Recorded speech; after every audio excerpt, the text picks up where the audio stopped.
Now a retelling of the movie where you only have 2 minutes to eat in this vertical prison. Don't forget to subscribe to the channel. Let's get to 1,000 subscribers. And here we go, enjoy the show. The movie begins with a scene of a gourmet meal being prepared while a voiceover says that there are 3 types of people: those at the top, those at the bottom, and those who fall. A man named Goring wakes up in a concrete cell on the 48th floor. His cellmate Trimagashi explains to him that he is in an experimental facility built in the form of a tower with a shaft running down the center, through which a platform with food passes every day. It's not known how many floors this shaft has, but it's definitely more than 132, as Trimagashi has been on it. The inmates of the lower tiers of the prison get the food left over from the meals of the people from the previous levels. Each level has only 1 cell with 2 prisoners, with the surviving prisoners randomly moving to another level at the end of the month. Before arriving at the prison, prisoners can take 1 item of their choice with them. Goring chose the book Don Quixote, while his cellmate Trimagashi chose a self-sharpening knife. Over the course of a month, the characters get to know each other and become friends, revealing details of their lives to each other. It turns out that Goring went here willingly to obtain some kind of certificate, while Trimagashi was sent here for breaking the law and committing manslaughter.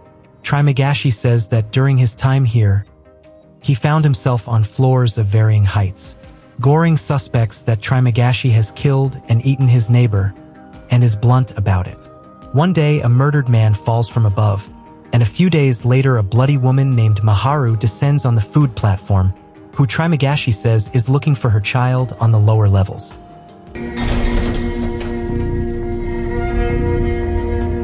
Every month, Maharu descends down, killing her neighbor before doing so. It's quite possible that the dead man is her handiwork. Now Trimagashi adds details to the story of his survival. He didn't kill his cellmate.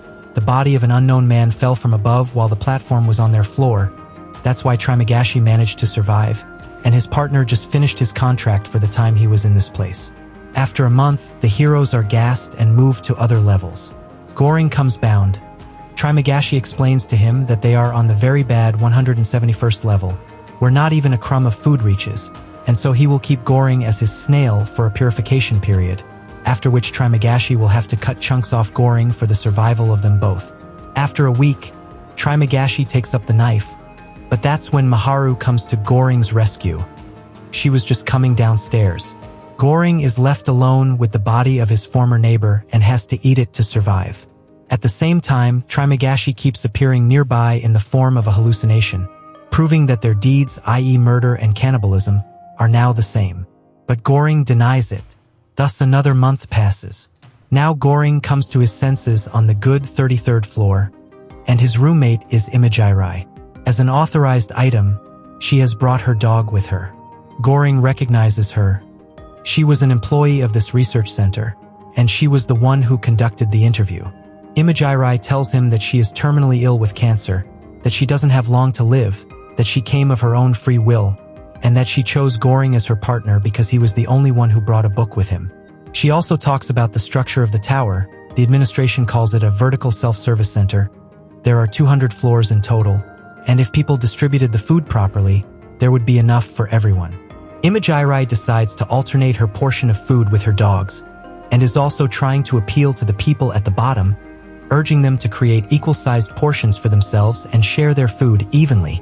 She believes that someday there must be spontaneous solidarity in the place where they are. It is this solidarity that is being explored through the platform. Imajiri's words are ignored and ridiculed until Goring yells at those below, threatening to defecate on the food if they don't listen.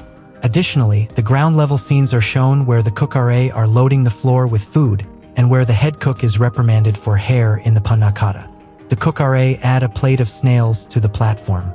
It was the snails that Goring listed as his favorite dish during the interview. One day, Maharu comes down from above again. She kills Imajiri's dog and eats it. Goring tries to explain that Maharu is doing this for the sake of her child, but Imajiri claims that there is no one under 16 in the tower, that Maharu had no child, that she entered the tower as an aspiring actress, and that none of this fits the image of a serial killer. A month later, the characters are relocated. Goring wakes up on the 202nd floor. This is lower than Imagiri had assumed, believing that there are only 200 floors. Imagiri kills herself, and her hallucination now also haunts Goring, urging her to eat her body, because that's what she killed herself for. Goring spends this month almost delirious and eats his book. A month later, Goring is moved again. This time he comes to his senses on the 6th floor. His partner is Bahara, who is eager to get out and get to floor 0, and his object is a rope. At first it seems that the people living a floor above want to help him, but in fact they mock him. Bahara almost falls into a hole and loses his rope. Goring convinces him to arm himself and go down on the platform, along with distributing all the food for the people below level 50, since the people above level 50 already eat every day. He estimated that the tower had about 250 floors, as Goring factored in the platform's travel time and its stopping time. After breaking the iron frames of the beds located in the chamber, the allies get improvised batons as weapons and begin moving down the platform. Along the way they encounter misunderstandings, such as one of the men resenting the fact that he himself has spent a month on level 100 and is now entitled to enough food. Goring and Bahara bully people into defending food, until they encounter Bahara's teacher, who chides them for treading on food and not having an idea of their own.